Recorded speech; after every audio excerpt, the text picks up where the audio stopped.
Welcome to USA Global TV and Radio, where our mission is to provide education, entertainment, hope, and inspiration. USA Global TV and Radio connects you with experts and audiences all around the world every single day to help you succeed in business and to live a richer life. Visit us at usaglobaltv.com to learn about career and life-changing training and mentoring programs like the Listening Mentor. Subscribe to our newsletter to stay informed about our special programs and offers. Discover how you can become a guest on one of our shows or a host or producer of a USA Global TV and Radio show of your very own. That's USA Global TV and Radio, where the doctor is always in.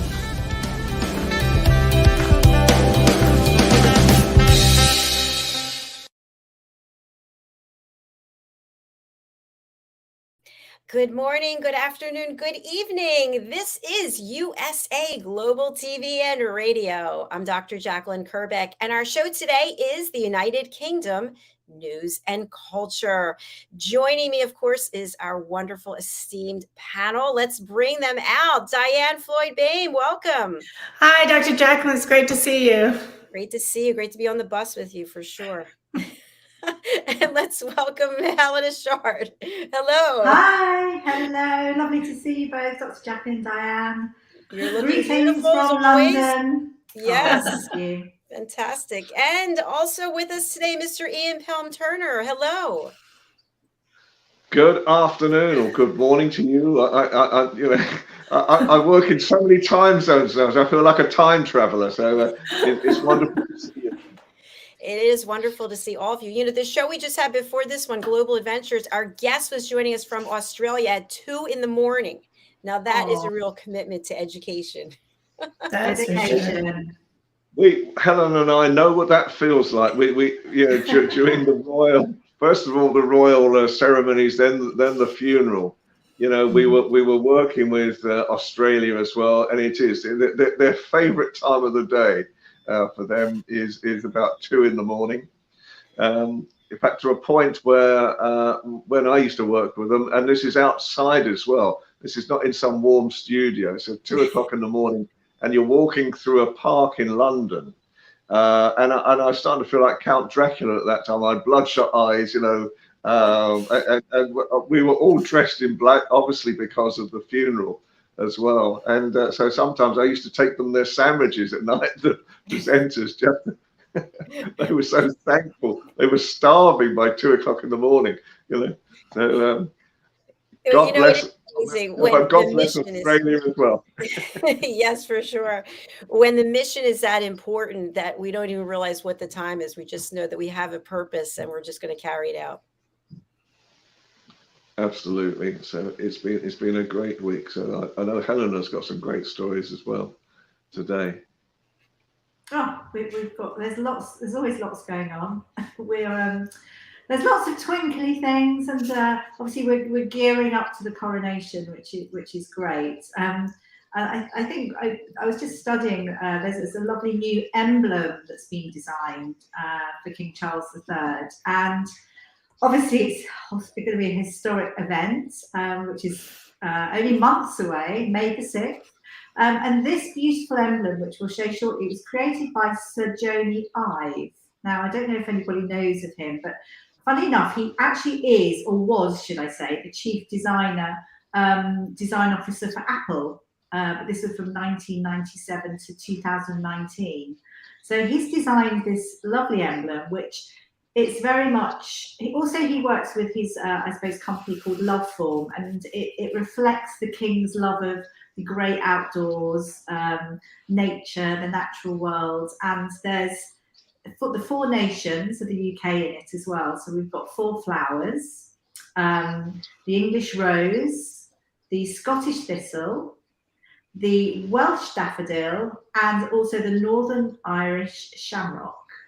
And they've all been designed to create Sir Edward's crown in this lovely red, white and blue emblem, which obviously is our Union Jack colours. And it gives a feel of happy optimism, hope, and obviously it's new beginnings as well for King Charles. So it's and the new reign, goodness me. So it really is quite a momentous, historic, well, it will be, time. And I think the run up to it, everyone's just getting ready and working really hard to make sure that everything goes well. And again, twinkly things. I know last week we spoke about crowns, but also Queen Camilla. She'll be wearing Queen Mary's crown. Now, the coronation, Queen Mary and George V, I think it is, or was, in 1911. I got that right, coronation then. So the idea is that Queen Camilla will be re-wearing the crown, and this is a new thing because normally it would be designed especially and made, and obviously that's an expense. So this is all now down to sustainability and efficiency, which is really, really good. And this crown has been removed from the Tower of London at the moment. It's having loads of work done to it, so lots of modification going on. And the Koh-i-Noor diamond, which is actually in the cross bit of the crown, it will be removed, we're pleased to say. And it's going to be replaced, really, this is in tribute to the late Queen Elizabeth, with 3 of her diamonds. They're the Cullinan diamonds, 3, 4 and 5, and she would normally have worn them on her brooches. So it's lovely that they're going to be in the crown.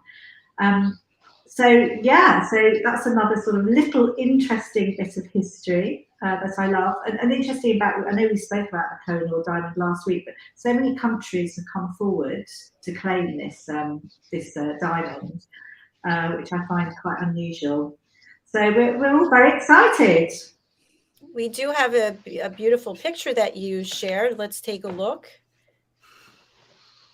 Oh, it's lovely, isn't it? Can you see the 4 flowers in there? You've got the Scottish thistle, the daffodil, shamrock. Yeah, it's lovely, isn't it? I love emblems. Yeah, in the red, white, and blue, and obviously the crown, which has been designed. I think it's a lot. There's a lot going on, but there's this sort of simplicity to it. So it's quite clever the way that you can create something pretty like that. I'd like my own emblem. Who's got their own emblem? Let's get her own emblem for sure. Yeah, I think we should. You don't have your own emblem. Oh, What else? now we don't want any lies, Mr. Turner. You don't have your emblem before you start racing into it. I could have. I just might not have told you about it. Oh, you will have told everyone, believe me.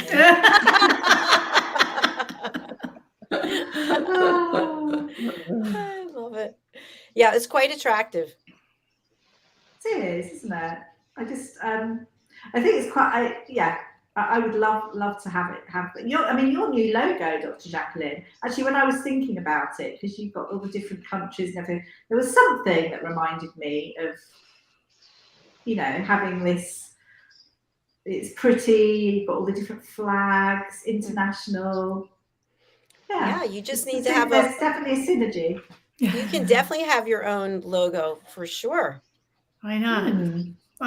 What would you put in it, Helena? Oh gosh, what would I put in it? That's something to think about. That's a camera. I love to create of course, a camera. And a heart, because you're so full of love. Big heart. Oh, thank you. And a microphone. I don't know. It makes me think about it now. I don't know. I'd like to have a think about it. We must do it. We all have to have one. I suppose an emblem is slightly different to a logo, isn't it? So it's almost like there'd have to obviously be something royal in it. What have you started? What have you started? Well, that's all I'm going to hear from now on. I want an emblem. No, you just have to. It's a matter of just designing it, isn't it? Yeah. But amazing having the chief design officer of Apple. Yeah, that's pretty cool. Sure, that's impressive. Yeah. So lots been going on. I mean, also I think something that made me laugh, and this wasn't right this second, but King Charles III, and he made a fashion faux pas. Well, it's not really a fashion faux pas, but if you know King Charles, he's fastidious and immaculate with his outfits, his clothes, his suits, everything is perfect. And he was at a mosque in East London, and he took off his shoes as he went into the prayer area, and there was a great big hole in his sock on his right foot, which was really visible. And obviously with the, you've got the not paps, but you've got the media there taking photographs, and they all zoomed in on this hole, and he's absolutely, can't believe that this could have happened, which is very unusual because he is incredibly immaculate. And actually the mosque in East London, I think it's in fact on Brick Lane, and it's an amazing place where we have lots and lots of curry houses, really fabulous. If you like Indian food, really good food. And I think he went along as well, and he was speaking to people there, and was offered a chicken shawarma. I think that might be something a little bit like a kebabi or something on those things. It doesn't sound so great. Anyway, he politely refused, declined, and asked for something of the vegetable nature. And they made him a aubergine smoked baba ganoush, which is lovely. You like baba ganoush? We're back to the food again, aren't we? I love baba ganoush. I absolutely love it. 11 minutes in, we're on the food. I love it. I have to say, oh, sorry. I was just going to say, I have to say, it's the bane of men and having holes in their socks, because you can start off, I swear to goodness, you could start off in the morning and you have a perfectly pair of socks, no holes, they fit well, they're comfortable. And then you may have to sort of take them off sometime during the day, and it's just like magic that this hole seems to appear in your socks. So I can totally sympathize with King Charles, because I bet he didn't start the day off with a hole in his sock, and these things just magically apply. Maybe sometimes you can get a little rock or stone in your shoe, and maybe that could, I don't know. It seems like they'd have to be there. The hole would have to be there when you put the shoe on, but I don't know. My daddy used to say the same thing. I think a little thread comes loose, or you needed to clip your toenail. Yes, I was going to say that about the toenails. It was actually, it was a little bit higher up on the foot, so it definitely wasn't the toenails. Oh. Yeah, so I wonder if it was a loose thread or something. I don't know. I remember a suitor came to meet my parents, and he crossed his legs and he had 2 big holes in his shoe. My dad's like, no, I don't think so.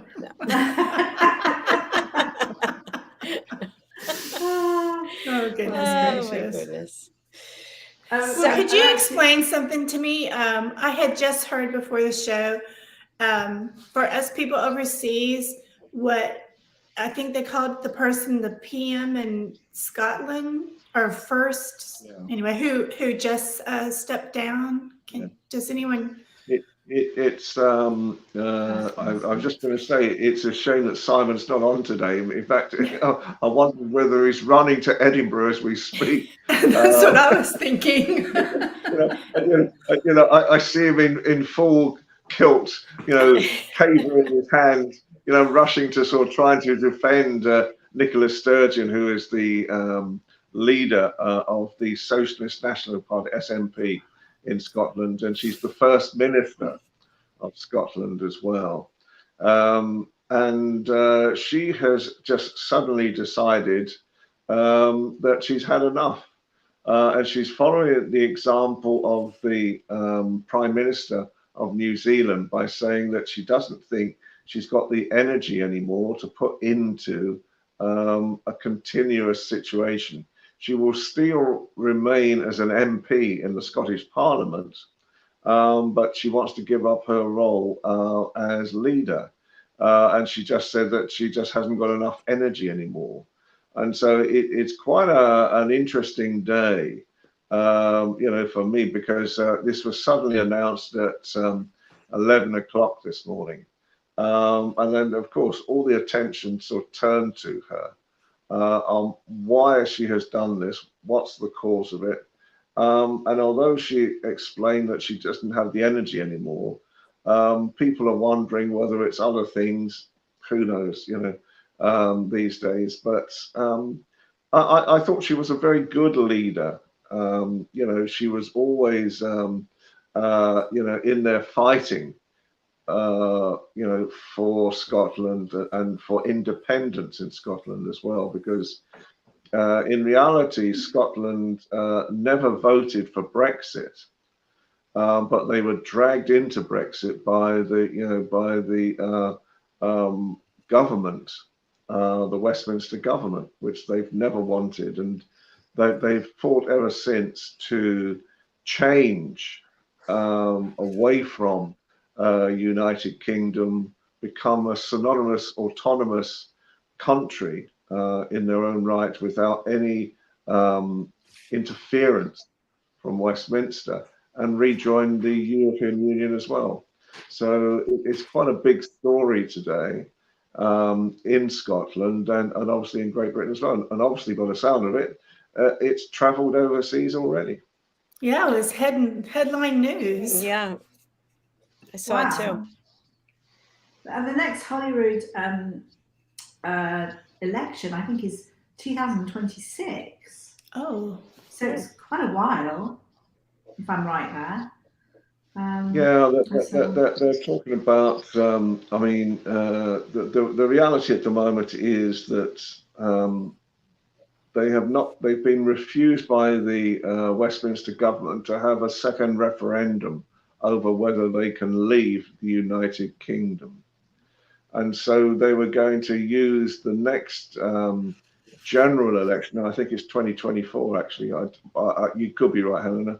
Yeah, normally it's just I've got 2024 in my head. And they're trying to use the next general election, which in UK is in 2024, or 2025. It goes up to January 2025. But they're trying to use that by just their manifesto is just one commitment to leave the United Kingdom. And they're hoping that although they're not being allowed to have a referendum by the Westminster government, that if they put this one question and they get a large percentage of vote, it's a de facto statement to sort of say, you know, the Scots really want to leave United Kingdom and rejoin the EU. I think as well, I mean, I think there was a worry that there's no clear strategy, and that's creating it's not a very harmonious situation.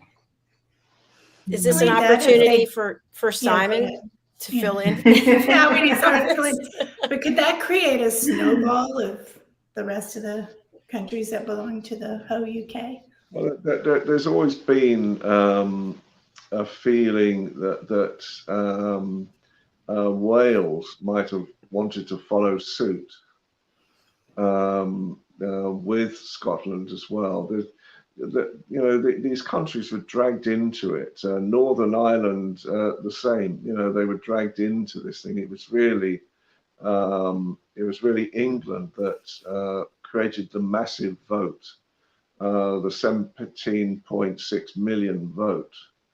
That was the decisive vote to really sort of come out of the EU. But it was such a close split because it was 16.9 million who said they wanted to remain.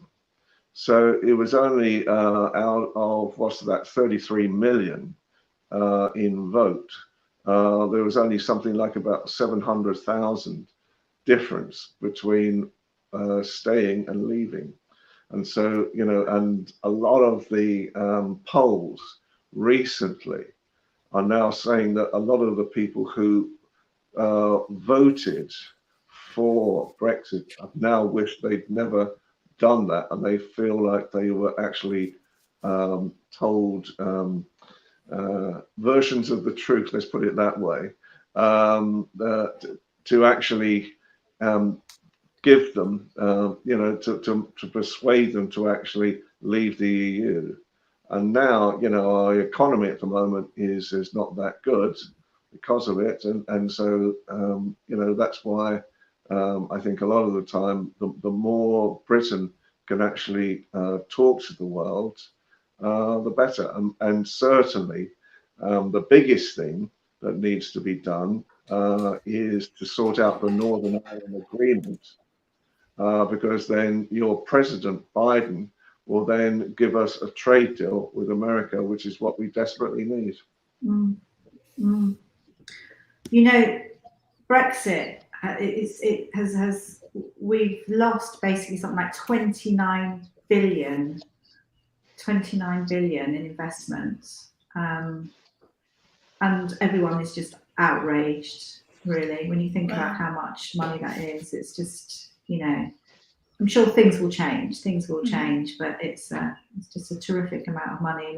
We're sort of being told, oh yes, there's this and that, and there isn't very much, but there are glimmers of hope, but it's not now, it's future that we'll all work towards. And I think, you know, our balance of trade deficit at the moment, we are now, it's not as bad as I understand America is. So probably by American standards, we're doing quite well, but this is what I understand. But we are 2.3 trillion now in debt.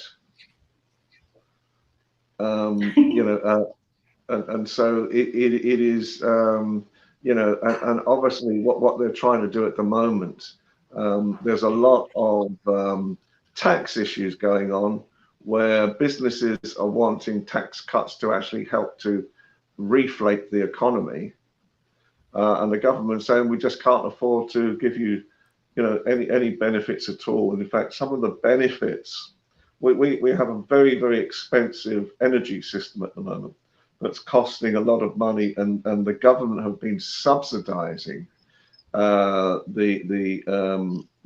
cost of energy to business, but that's being stopped in April, and so you know, it's reckoned that we could have out of a 17 million workforce, we could have at least 500,000 unemployed this year. Wow, Big number. that's amazing. So we need all the Americans to come back. Come back. We don't have any money though. We're hurting too. Nobody can afford to go anywhere. Don't be sitting in your houses. Come back. For goodness sake. We need you. I'm tied to this green screen. I can't go anywhere. That's no excuse. And the economy's tough over here. People are thinking about having their own chickens, you know, so it's a mess everywhere. It's like an episode of Survivor. Right, exactly. So do you know what the balance of payments is in America? What's the national debt? It's more than, it's several trillion, isn't it, if I remember rightly? Or? I think it's even higher than that. It's pretty bad. Yeah. Yeah, it's high. For sure. Wow, yeah, it's I'm really just bad. trying to work out what's the next level after trillion. You know, remember when you were little, you thought saying millions was a lot, than billions and trillions. What do we end on? Yeah. Is it zillions? Yeah. It's time to get a backpack and go live on an island, I think. Yeah. It's very tragic, very tragic. Yeah. So you can't print money is the problem. Well, they've been trying to. You know, we've been doing quantitative easing in Britain for some time now, and the Bank of England has been really printing money more than anything. But you know, it's resulted in a 9.7 record inflation. That's what happened to us. Yeah. So it's caused all sorts of problems at the moment. Yeah. So, but we're still here. We're still and there's happy. Hope. There's always hope. Yeah, absolutely. And on brighter news, I bet Helena has something fun to say. Well, do you know, I think we're going to. We touched on this last week. We touched on our lovely Princess of Wales, who is doing so much good. And we touched on it, but we also have a little video to show. But just to recap, she has got a great campaign going on at the moment. And actually, I would say what shapes us makes us, which actually is very true. And her new campaign is called Shaping Us. And basically, the idea is that happy, healthy children create a happy, healthy future, which is so, so true. And children from the ages of 1 to 5, it's the way that the brain develops, etc. It's such a pivotal, important time of life, as we know. But I think I mentioned before, we were told that from age 2 to 3 was the most informative years. Bowlby, psychologists, brought this up, many moons ago. But straight away, from the moment a child is born, and really even in the start as an embryo, everything is important, and it's so important to our future. And I think we've got a lovely little video, and I think it also explains how everyone shapes a child. It's not just the parents, who obviously have a huge, great big force there, but everyone around shapes children, and it's such an important thing that she's doing, because it's one of those things that you think about, but you don't necessarily really think about. So I think any campaign is such a positive force. And I think, when you look at certain things like addictions and mental health and various things that happen later in life, the preventative method is exactly what this is about. So if we could show it, that would be great. It's actually a little video, and it's called Layla's Story. It's very simple, but it just sort of cements the very simple ideas. It's almost like you've done in cartoony form. Let's take a look.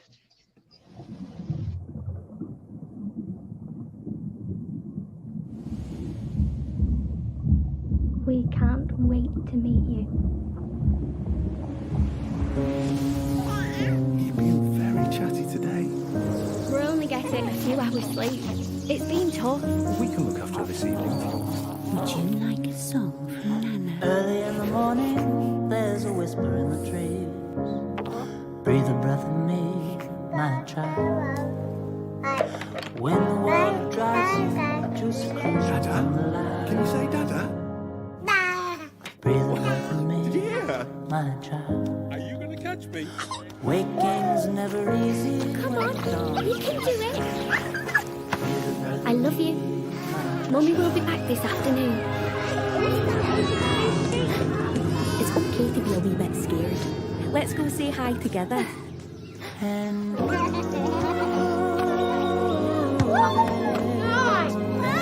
Honey, good to share.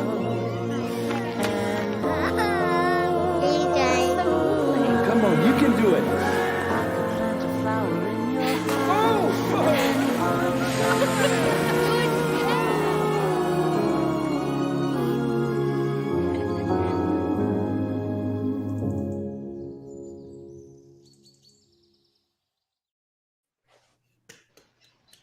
Wow. That is powerful. It is, Wow. isn't it? It's so simple, but yeah, I think it's lovely. So she's great, and she's so fabulous with children. And I say the same thing. It takes a special person to work with children and to keep their attention and their excitement. And whenever you see the Princess of Wales going into schools, as she does regularly, or holding little discussions with children, they just absolutely love her. She's just got something very special about her. So yes, we're very happy to have her as our Princess of Wales. Thanks for sharing that clip with us. That was beautiful. It was so neat because it was so simple, and everybody can feel that they're part of it, and no matter what age, it just, wow, it was amazing and so true, right? I loved how the little kid got scared, like all of a sudden, where am I? In school. Yeah. And then all that, the realization as all the color appears as well. And it's, Yeah. that's good, isn't it? Yeah, Really it's so good. And for me as a mom, it brought back even memories of when the little kid in the thing jumps into the swimming pool. It was like, oh, I remember doing that. Yay, son, you did it. But the message is so true, Shape Us. I love it. It's powerful. Yeah, I think that's a great point that all of us can relate to. It doesn't matter where you are, how old you are. It's precious. It is. Yeah. I wanted to say something, you know, celebrity and people using their platform to do good. And I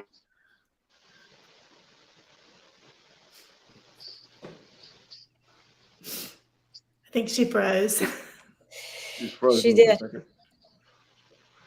We'll bring her back when she's unfrozen. She'll come back again.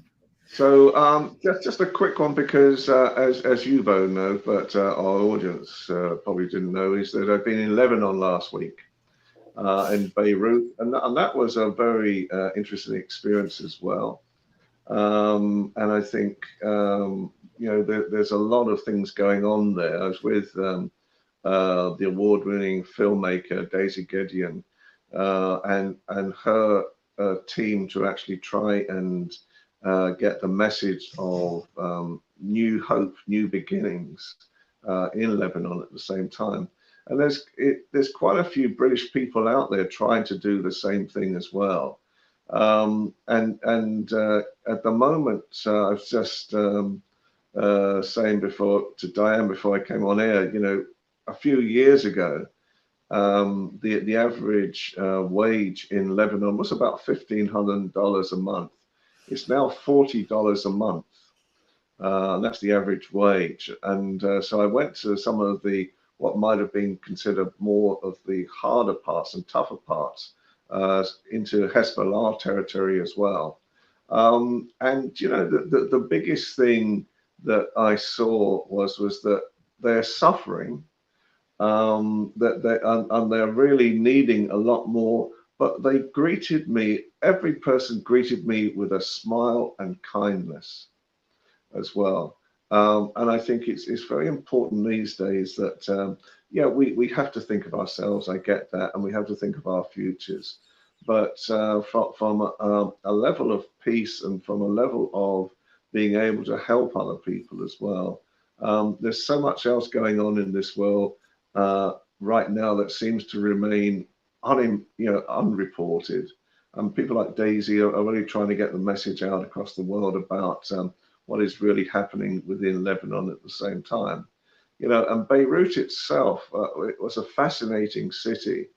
Part of it was, it's like a tale of two cities. It's like a Dickens novel, because a lot of it was destroyed by an explosion in the port 3 years ago.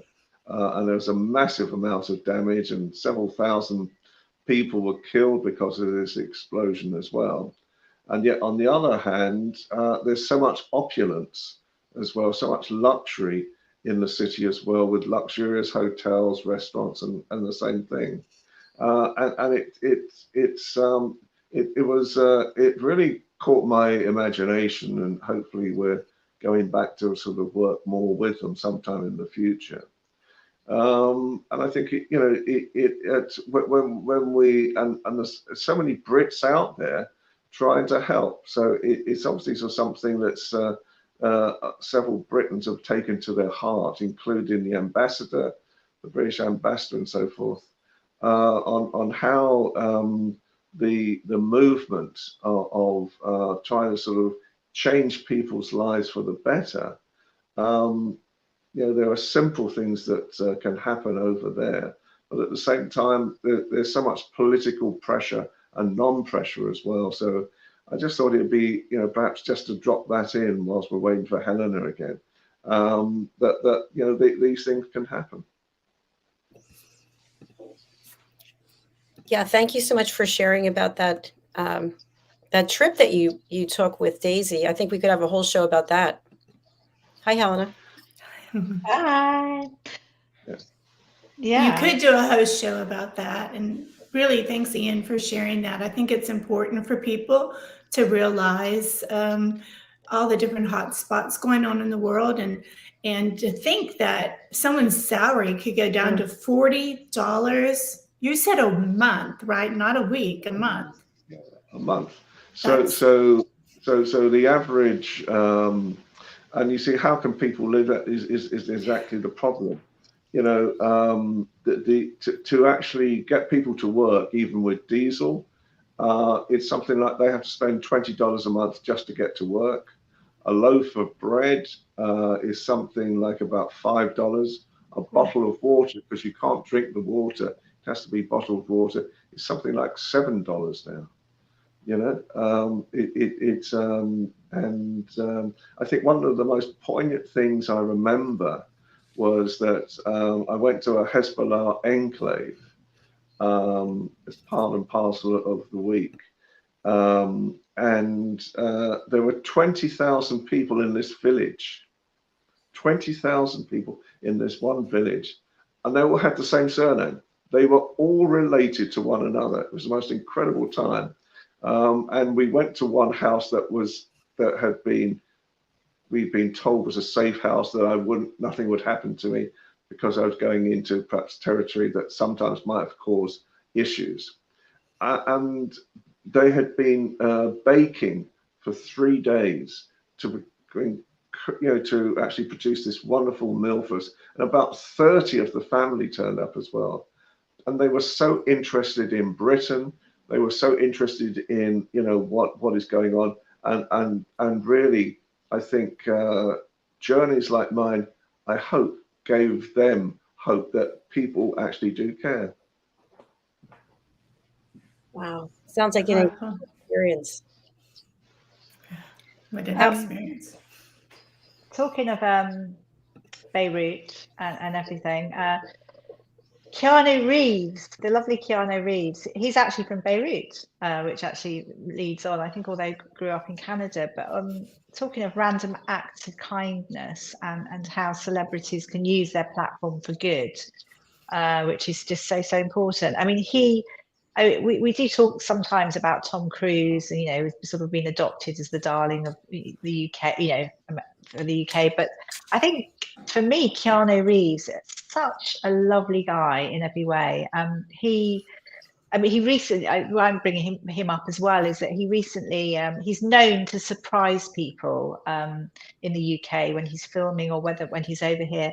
He'll just pop into just a little, I don't know, cafe or whatever it might be. But this time he popped into the Robin Hood, which is a little pub in Tring in Hertfordshire. It's a lovely little English town, really quite beautiful.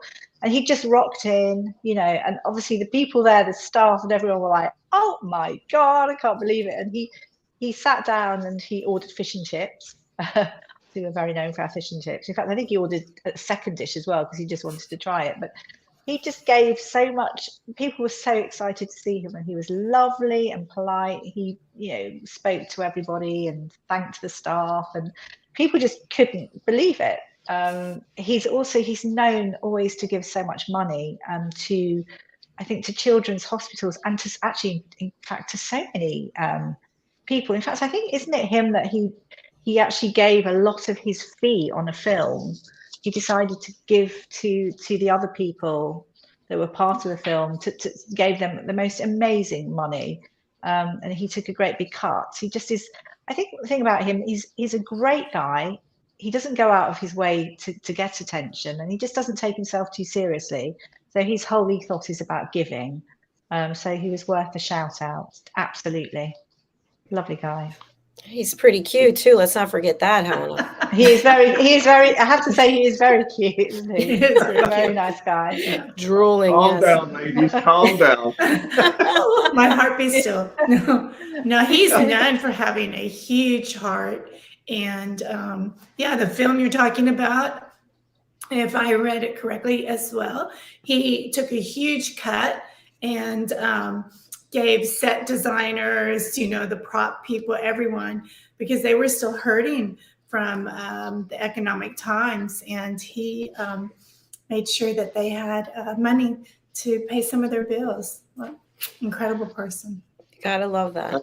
And talking about Lebanese very quickly again, sorry, because I don't want to harp on too much, but this, from what we were understanding, about 700,000 Lebanese are actually in America now, and they are a large proportion of them are all very, very successful business people. I met Roland, who is a restaurant owner and philanthropist from Philadelphia, who's going back to Lebanon at the moment to actually support financially Lebanese and their causes at the same time.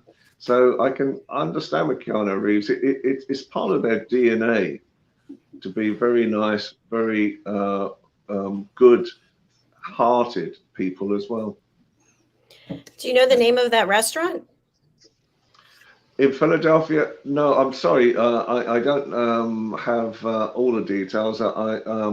In fact, you know, we were talking all week, but we were talking about how to try and find ways of supporting Lebanon. So I did, you know, I know he has a restaurant, but he's more in real estate in Philadelphia as well. So I'm a Philly girl, you know.